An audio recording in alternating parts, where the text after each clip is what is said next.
अस्सलाम वालेकुम क्लास, कैसे हैं आप सब। आई होप कि अल्लाह ताला के फजल करम से आप बिल्कुल ठीक होंगे।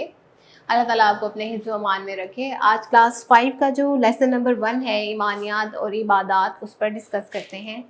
जैसा कि टॉपिक से पता चल रहा है ईमानियात, तो हमें सबसे पहले ईमानियात टर्म को सीखना है। ईमानियात आया है ईमान से। ईमान से मुराद है किसी भी चीज़ पर सच्चे दिल से बग़ैर किसी शक के यकीन रखना, उस पर ईमान लाना। तो इस्लाम में जो सबसे पहले हमें एक पॉइंट हमारे दिल में होना चाहिए बीइंग अ मुस्लिम, कि अगर हमने ईमान लाना है अल्लाह ताला की ज़ात पर, उसके अलावा किसी और के मबूद ना होने पर, तो पूरे दिल से बग़ैर किसी शक के लेके आना है। ठीक है, ईमान से हमें पता है कि हम 5 चीज़ों पर ईमान लाए बगैर कभी भी मुसलमान नहीं हो सकते। वो कौन सी हैं 5 चीज़ें? आमनतु बिल्लाहि, अल्लाह ताला की ज़ात पर ईमान लाना, व मलाइकतिही, और उसके फरिश्तों पर ईमान लाना, व कुतुबिही, उसकी भेजी गई इल्हामी किताबों पर ईमान लाना, व रसूलिही, उसके रसूलों पर ईमान लाना, व यौमिल आखिरी, और आखिरत के दिन पर ईमान लाना। जैसे कि टॉपिक है दुनिया आखिरत की खेती है, तो सबसे पहले हमें इस टर्म का मतलब समझना है कि इससे मुराद क्या है, दुनिया आखिरत की खेती कैसे है।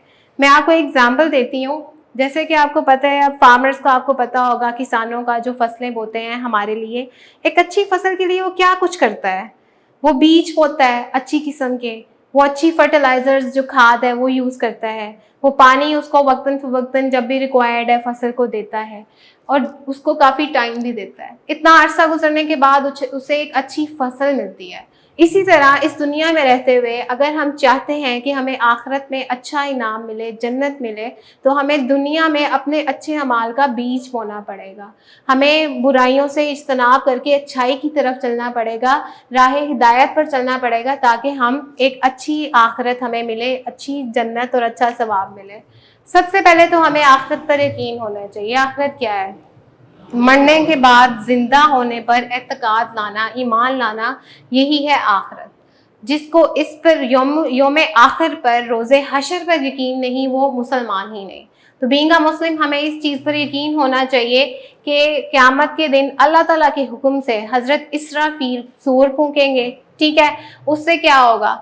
जो तमाम मखलूक़ात हैं जो मुकम्मल तौर पर ख़त्म हो चुकी होंगी, वो दोबारा ज़िंदा हो जाएंगी। ठीक है, अब रोज़े हशर अल्लाह ताला की ज़ात क्या करेगी? आपको पता है कि हमारे दोनों कंधों पर फरिश्ते बैठे हुए हैं, करामन कातिबीन। करामन कातिबीन से मुराद क्या है? हमारे जो करम हैं, हमारे काम लिखने वाले। ठीक है, वो हमारा एक एक जो हम काम करते हैं, नेकी या बुराई, उन दोनों को नोट डाउन कर रहे हैं, लिख रहे हैं। क़यामत के दिन हमारे जो अमाल हैं, एक तराजू के पर्दे में उनका वज़न किया जाएगा। अगर नेकी, एक तरफ नेकियां और एक तरफ बुराइयां रखी जाएंगी। अगर नेकियों का वज़न ज़्यादा आएगा तो इसका मतलब है हमारी आखिरत की जो खेती है वो बहुत अच्छी है और हमें उसके रिवॉर्ड में अल्लाह ताला जन्नत देंगे। लेकिन अगर बुराइयों का वज़न ज़्यादा आएगा तो अल्लाह माफ़ करे, क्या अज़ाब जहन्नुम मिलेगा और जहन्नुम में भेज दिया जाएगा।